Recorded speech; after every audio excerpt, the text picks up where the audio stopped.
Good morning, students. Today I am going to continue my lecture for plus 2 arts political science, and the name of the chapter is planned development. Now let us start. On the eve of independence, India के जो है उसके सामने 2 models modern development के आए। एक था liberal capitalist model जैसा कि यूरोप में था और यूएस में, और दूसरा था सोशलिस्ट मॉडल जो कि यूएसएसआर में था।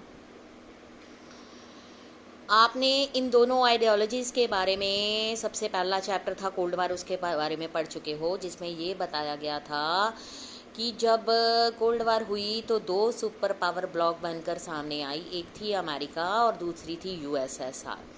यूएसएसआर की डिसइंटीग्रेशन के बाद यूरोप जो है वो सामने आया। जो यूएस था उसका मेन मकसद था कैपिटलिस्ट लिबरल, यानी कि पैसा लगाकर लोगों को फ्रीडम प्रोवाइड करना, और जो यूएसएसआर था उसका मेन मोटिव था कि सोसाइटी का, गरीब लोगों का वेलफेयर करना। उसके बाद क्या हुआ, there were many in India then who were deeply impressed by the Soviet model of development। India में भी बहुत सारे जो लीडर थे वो सोवियत मॉडल्स ऑफ डेवलपमेंट से इम्प्रेस हुए। इसमें इंक्लूड होते हैं वो लीडर जो कम्युनिस्ट पार्टी ऑफ इंडिया को मानते थे, बल्कि वो सोशलिस्ट पार्टी है और लीडर भी जैसे जवाहरलाल नेहरू कांग्रेस के थे, वो भी इसमें शामिल हो गए। लेकिन कुछ जो सपोर्टर थे अमेरिकन स्टाइल कैपिटलिस्ट डेवलपमेंट की डिमांड कर रहे थे। इससे क्या हुआ, this reflected a broad consensus that had developed during the national movement. जो नेशनलिस्ट लीडर थे उन्होंने ये क्लियर कर दिया कि जो इकोनॉमिक कंसर्न्स हैं गवर्नमेंट के, वो फ्री इंडिया के बारे में ये सोचते थे कि वो जो हैं they should be different from the narrowly defined commercial functions of colonial government. ये बात तो क्लियर थी कि जो task of poverty alleviation, social and economic redistribution जो है was being seen primarily as the responsibility of the government. उसके बाद there were debates among them. कुछ जो इंडस्ट्रियलाइजेशन से उन्होंने ये प्रेफर कर दिया कि ये पाथ वो चूज़ करेंगे उन दूसरों के लिए, डेवलपमेंट ऑफ एग्रीकल्चर और particularly alleviation of rural poverty was the priority. Next इसमें है प्लानिंग।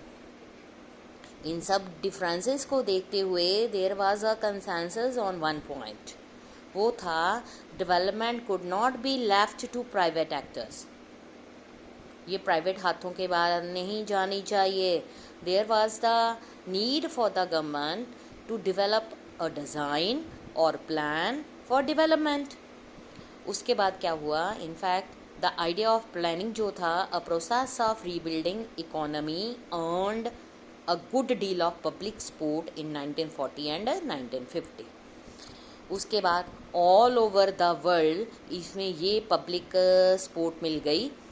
उसके बाद आया the experience of great depression in Europe. इसमें था इंटरवार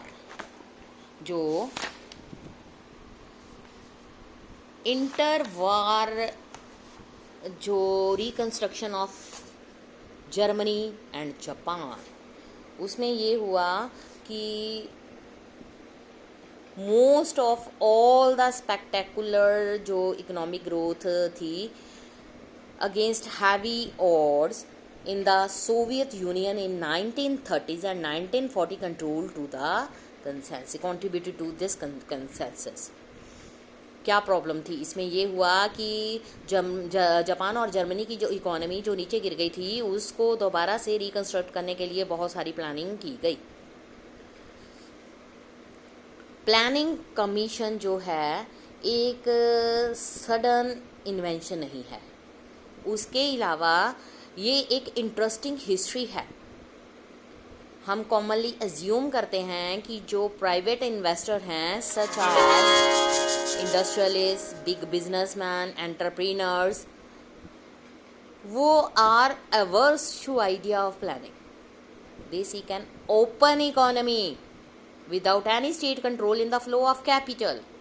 ये चाहते थे कि इंडस्ट्रियलिस्ट या बिग इकोनॉमीज थे जो वो चाहते थे कि किसी तरह की गवर्नमेंट की इंटरफेरेंस नहीं होनी चाहिए, फ्री मार्केट ट्रेड होना चाहिए. That was not what happened here.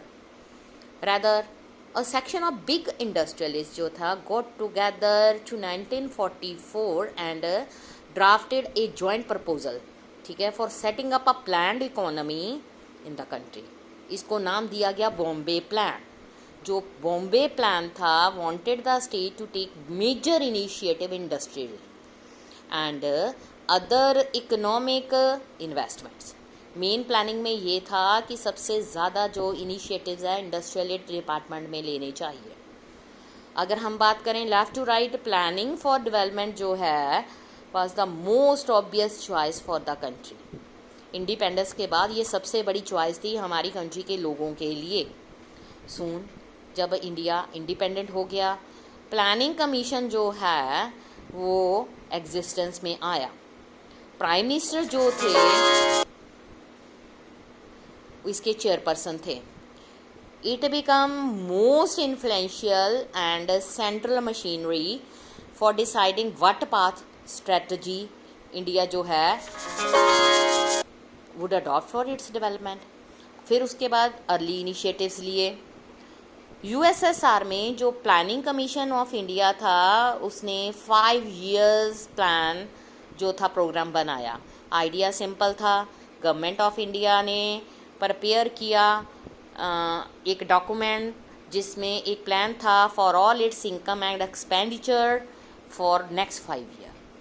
Accordingly budget of centre and all the state government उसको 2 पार्ट्स में बांट दिया गया. Non plan budget that is spent on routine items, ठीक है, ईयरली बेसिस, और plan budget that is spent on 5 year basis as पर the priorities जो प्लानिंग के बाद फिक्स की गई थी. उसके बाद 5 years प्लान जो थे उसके advantages permitting the government to focus on larger picture, इसलिए लॉन्ग टर्म इंटरवेंशन जो है इकोनॉमी में बना दी गई.